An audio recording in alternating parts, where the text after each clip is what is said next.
É muita fome. Não tem comida. É não. O relato do indígena Yanomami em entrevista à TV Globo é a síntese do abandono dessa população. Com adultos e crianças morrendo às centenas nos últimos anos, o governo decretou emergência sanitária. O Supremo Tribunal Federal e o ministro da Justiça, Flávio Dino, determinaram a abertura de investigações pela Polícia Federal sobre o crime de genocídio. O que a lei brasileira do genocídio trata é que também quando você busca com medidas comissivas ou omissivas, ou seja, ações ou omissões, levar ao extermínio progressivo de um povo. Ora, assassinar as crianças é uma forma óbvia de conduzir ao extermínio de um povo. Antes mesmo do final do governo de Jair Bolsonaro, 3 ações foram apresentadas ao Tribunal Penal Internacional em Haia, denunciando o então presidente. 2 delas, da Comissão Arnes de Defesa dos Direitos Humanos e da Articulação dos Povos Indígenas do Brasil, o acusavam de genocídio. Uma terceira, do final do ano passado, do Greenpeace, apontava um suposto crime contra a humanidade. Agora, essas ações poderão ser reforçadas pelas investigações em curso no Brasil. Luiz Roberto Barroso afirma que documentos sugerem um quadro de absoluta insegurança dos povos indígenas, bem como a ocorrência de ação ou omissão parcial ou total por parte de autoridades federais do governo Bolsonaro. No Ao Ponto desta sexta-feira, falamos sobre a tramitação das ações contra Bolsonaro no Tribunal Penal Internacional, o que caracteriza exatamente o crime de genocídio e de que forma as novas investigações podem contribuir para uma condenação pela Corte de Haia.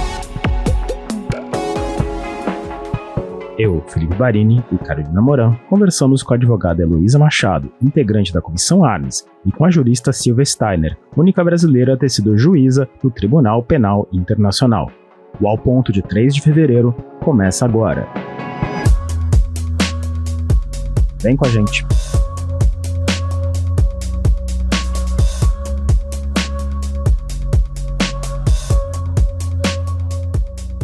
Doutora Silvia Steiner, nos últimos anos a gente tem escutado com mais frequência o uso da palavra genocídio e acusações de crime de genocídio, a gente viu muito na pandemia, e a gente também vê sobre a questão dos indígenas. Só esclarece um pouco para mim e para o ouvinte o que caracteriza exatamente o crime de genocídio. Bom, Felipe, o crime de genocídio ele foi definido logo depois da Segunda Guerra e essa definição não mudou. Então é a mesma definição que tem na Convenção de Genocídio, que tem na nossa lei sobre genocídio e que tem no Estatuto de Roma do Tribunal Penal Internacional. Então, genocídio é uma série de condutas que são praticadas com a intenção de destruir, no todo ou em parte, um grupo religioso ou nacional ou étnico em razão da religião, da etnia, da nacionalidade ou da raça.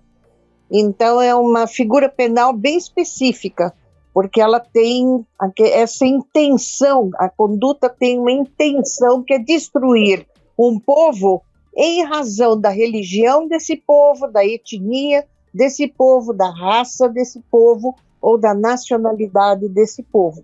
Então essa é a definição básica de genocídio.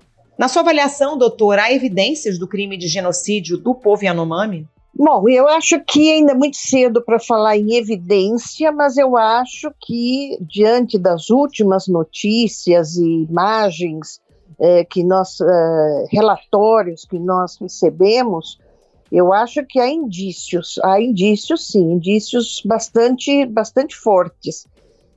Não chegam a ser provas, porque tem que ser investigados esses indícios, mas como indício, sim. Eu acho que uma das figuras do crime de genocídio é exatamente a de você tomar medidas ou incrementar políticas ou tomar medidas, impor condições de vida que vão causar a eliminação de uma parte de uma população ou de toda uma população. Então, o genocídio não se faz só com assassinato, com tiro. ele se faz também quando você leva uma determinada população a se submeter a condições de vida que necessariamente vão levar à extinção dessa população. Então, eu acho que há indícios bastante fortes que houve uma política genocidária, em especial por parte do último governo. A senhora falou da necessidade de você comprovar vários fatores. No caso dos Yanomami, qual seria a maior dificuldade, na sua opinião, de você obter provas de que ocorreu um genocídio ali? Bom, o genocídio ele é uma figura penal muito parecida com a do crime de extermínio. O crime de extermínio, que é um crime contra a humanidade, e, portanto, igualmente grave, ele também de adotar condutas que podem levar à destruição de um povo em parte ou na sua totalidade. Mas ele não exige que seja em razão da raça, da religião, da nacionalidade ou da etnia. Então, é uma figura penal muito mais aberta. Não exige esse elemento de que aquelas condutas elas são adotadas por causa da etnia do grupo ou por causa da religião do grupo. Então, no caso dos Yanomamis, a prova que se tem que fazer para distinguir se houve uma conduta de genocídio ou se houve, em tese, um crime contra a humanidade de extermínio, é saber se os Yanomamis sofreram todas essas ações porque são índios e que, portanto, a motivação dessas condutas e dessas omissões foi para eliminar os indígenas ou se as atitudes foram tomadas em face exclusivamente do interesse, por exemplo, nas terras ocupadas por essas comunidades, e que essas medidas eram para tirar os índios das suas terras, e é lógico que com isso ia acabar ocasionando também o perecimento dessa população. Mas então é essa investigação sobre o dolo específico, que é o que vai distinguir o crime de genocídio do crime contra a humanidade de extermínio.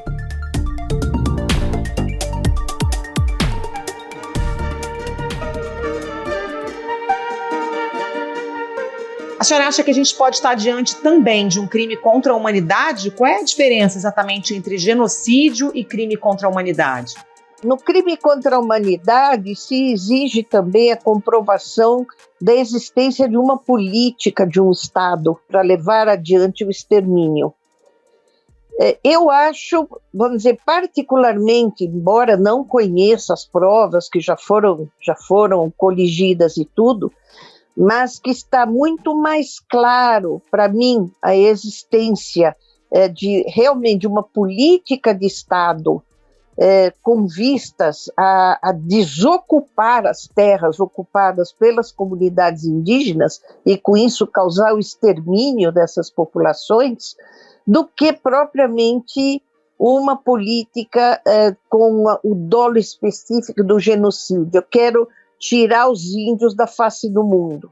Em um parecer, o coordenador jurídico da APIB, Eloy Terena, diz que os indígenas nem foram consultados sobre a medida e que tal norma configura uma resposta do governo à demanda dos madeireiros, visando um incentivo à extração de madeira nas terras indígenas, atividade que, por sua própria natureza, não pode ser realizada de forma sustentável.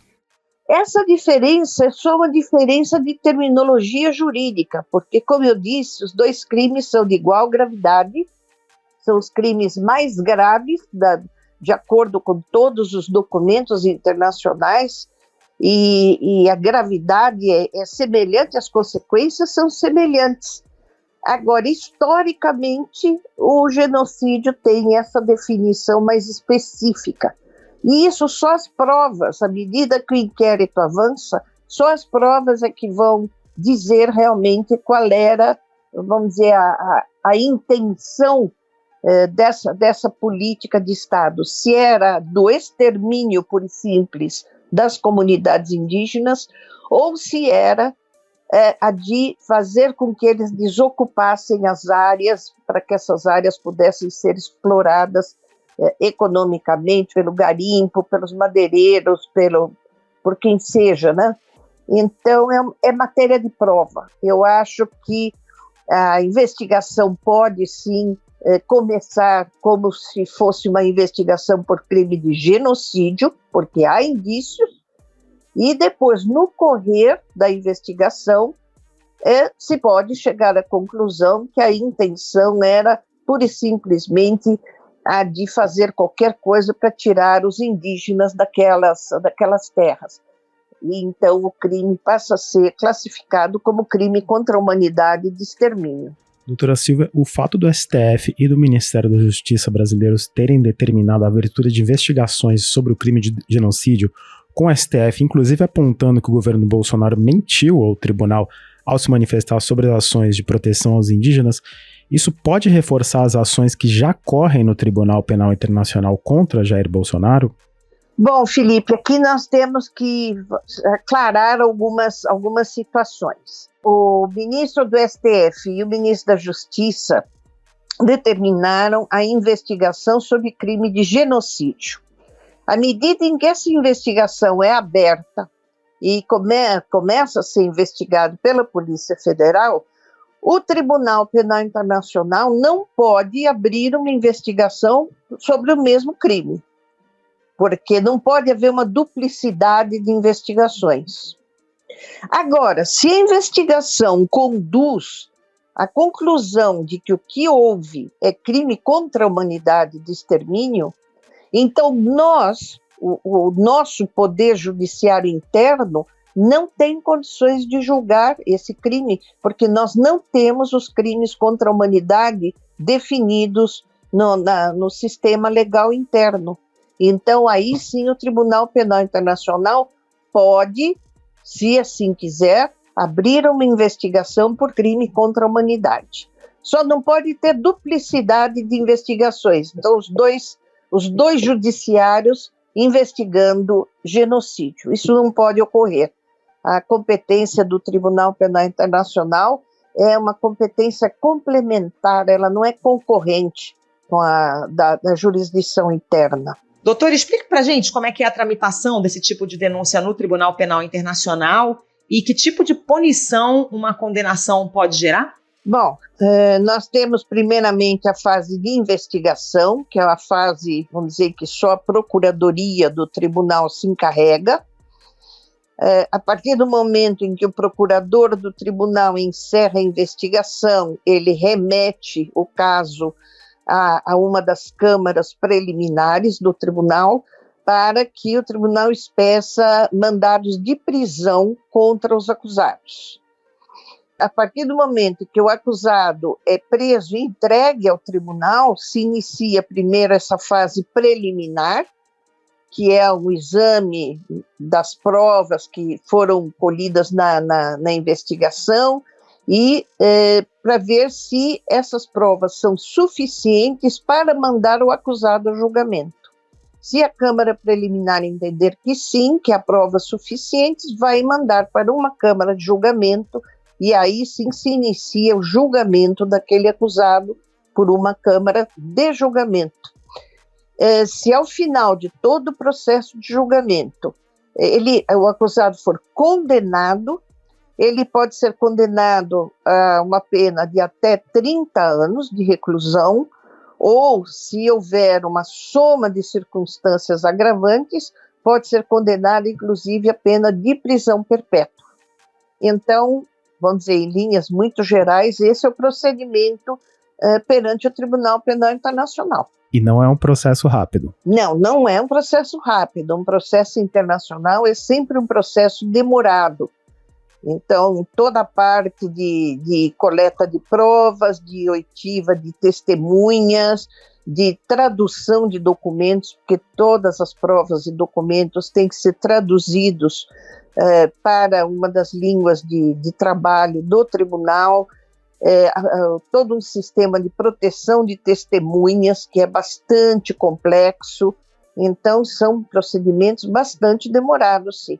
o tribunal tem sido, em cada caso agora ele tem sido um pouco mais ágil, mas mesmo assim não há como fazer um julgamento internacional muito rápido, se nós temos que também garantir todos os direitos das pessoas acusadas, não é verdade? Doutora Silvia Steiner, muito obrigado. Obrigada, doutora. Um abraço. Imagina, não seja por isso, estou à disposição. O ministro analisou dados apresentados pelo governo federal, além de informações e pedidos da Articulação dos Povos Indígenas do Brasil e do Ministério Público Federal. A investigação é por diversos crimes: genocídio, desobediência de decisões judiciais, quebra de segredo de justiça, além de crimes ambientais relacionados à vida, saúde e segurança de diversas comunidades indígenas. Barroso afirmou que os dados reunidos sugerem um quadro de absoluta insegurança dos povos indígenas envolvidos, bem como a ocorrência de ação ou omissão parcial ou total por parte de autoridades federais, agravando tal situação. Doutora Heloísa Machado, a Comissão Arnes apresentou em 2019 ao Tribunal Penal Internacional uma denúncia contra o então presidente Jair Bolsonaro por crime de genocídio do povo Yanomami. Já naquela época, mais de 3 anos atrás, que indício já havia desse crime, doutora? Já naquela época, em 2019, a Comissão Arnes e o Coletivo de Advocacia em Direitos Humanos apresentaram uma denúncia à Procuradoria do Tribunal Penal Internacional contra o então presidente Jair Bolsonaro por crimes contra a humanidade, na modalidade extermínio e perseguição, e também por indícios de genocídio, ou seja, em 2019 já era possível perceber um discurso e a criação de uma política usando a máquina governamental com o intuito especial de destruir os povos indígenas. Então, em 2019, desde então, a Procuradoria do Tribunal Penal Internacional já analisa denúncias por conta de genocídio indígena. Se em 2019 a gente falava em incitação ao genocídio, em indícios de genocídio muito iniciais, agora, com os dados revelados no começo de 2023, tudo isso fica muito mais evidente. Doutora Heloísa, em que pé está essa ação no Tribunal Penal Internacional? Tem algum prazo para essa análise? Hoje são pelo menos 5 denúncias tramitando contra o ex-presidente Jair Bolsonaro por crimes contra a humanidade e genocídio no âmbito dos ataques aos povos indígenas. A primeira é de 2019, feita pela Comissão Arnes e pelo Coletivo de Advocacia em Direitos Humanos, e a mais recente foi feita pelo Greenpeace. O que todas essas denúncias têm em comum é que o alvo, o principal ali indicado como responsável por essas violações de direitos, por esses crimes, sendo o ex-presidente Jair Bolsonaro. Em final de 2020, a Comissão Arnes e o Coletivo de Advocacia em Direitos Humanos receberam o comunicado oficial da Procuradoria do Tribunal Penal Internacional, informando que eles estavam avaliando a pertinência desse caso ser julgado por essa instância internacional, ou seja, os fatos são graves o suficientes para justificar a atuação do Tribunal Penal Internacional e a Procuradoria ainda está debruçada sobre todas essas informações.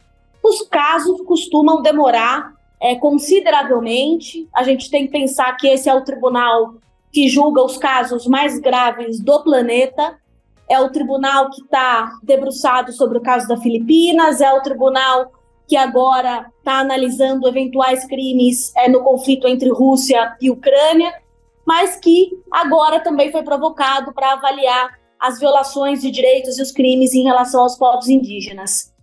Para essa avaliação inicial, para essa abertura de investigação, a gente estima aproximadamente 7 anos. E depois, o julgamento, talvez mais uma década.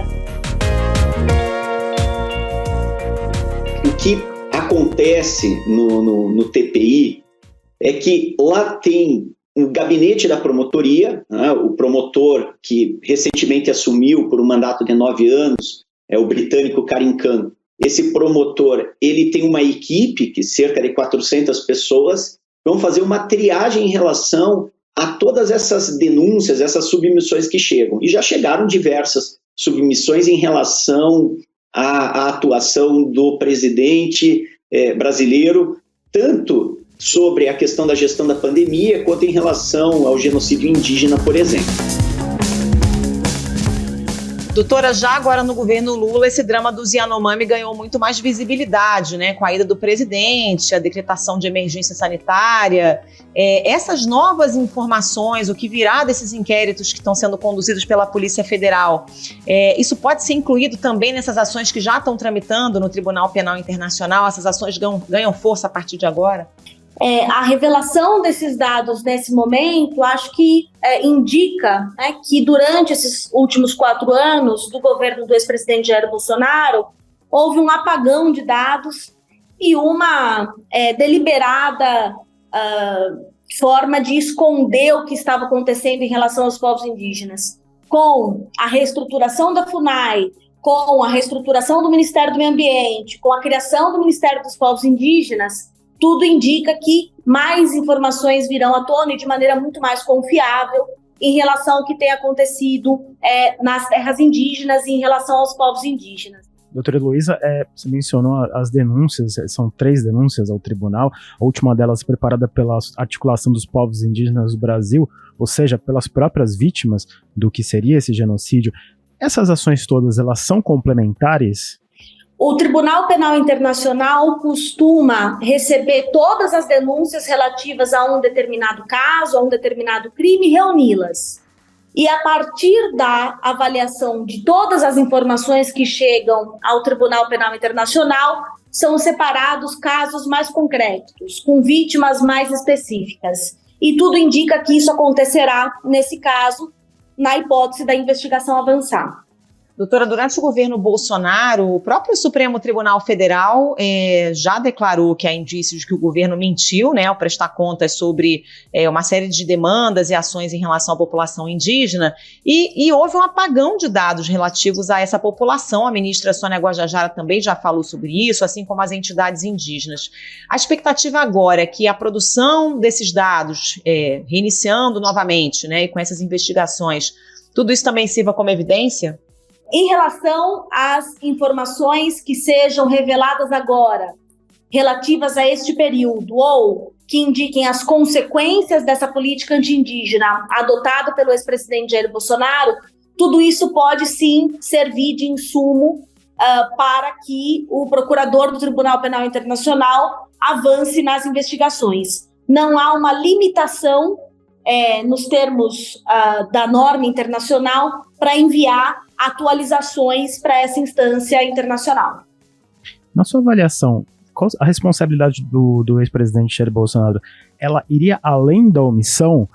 E além dele, outras autoridades elas podem ser responsabilizadas pelo que aconteceu no território Yanomami? Esse é um ponto muito importante. A gente não está falando de uma simples omissão. A gente está falando da construção de uma política anti-indígena que teve como objetivo destruir normas jurídicas, perverter instituições, alterar o marco regulatório. Tudo isso amparado por um discurso altamente odioso e discriminatório contra os povos indígenas. Quando se transforma uma estrutura de garantia de direitos numa estrutura de Estado, de perseguição aos povos indígenas, a gente tem algo que é muito mais amplo que uma simples omissão. E é por isso que a gente pode falar tecnicamente tanto em crimes contra a humanidade, ou seja, na ideia de um ataque sistemático contra os povos indígenas, como a gente pode falar também em relação a uma intenção especial, né, um propósito especial de destruir os povos indígenas, dada a coerência com que todas essas ações foram tomadas.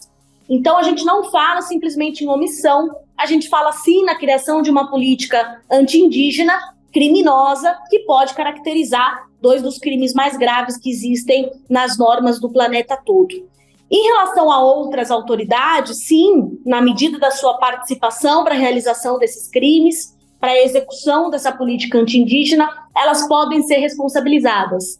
Mas aqui é importante destacar que há uma blindagem, ou houve uma blindagem especial em relação ao ex-presidente Jair Bolsonaro por conta da atuação do Procurador-Geral da República. E essa foi uma das razões pelas quais a Comissão Arnes e o Coletivo de Advocacia em Direitos Humanos levaram esse caso ao Tribunal Penal Internacional, por não vislumbrar, nesses últimos 4 anos, que haveria qualquer possibilidade de investigação independente e imparcial sobre os crimes do ex-presidente Jair Bolsonaro.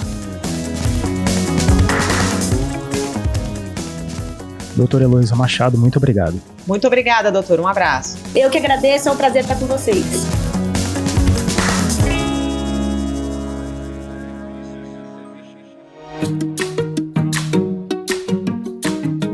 Esse foi o Ao Ponto de hoje, o podcast diário da redação do Globo. Nessa conversa a gente conta com a participação de toda a equipe do jornal, as mesmas pessoas que levam até você informação e análise de qualidade todos os dias. Quer saber mais? Assine o Globo. Acesse assineoglobo.com.br e confira todas as notícias e reportagens especiais. A edição desse episódio é de João Guilherme Lacerda. Até mais. Até mais.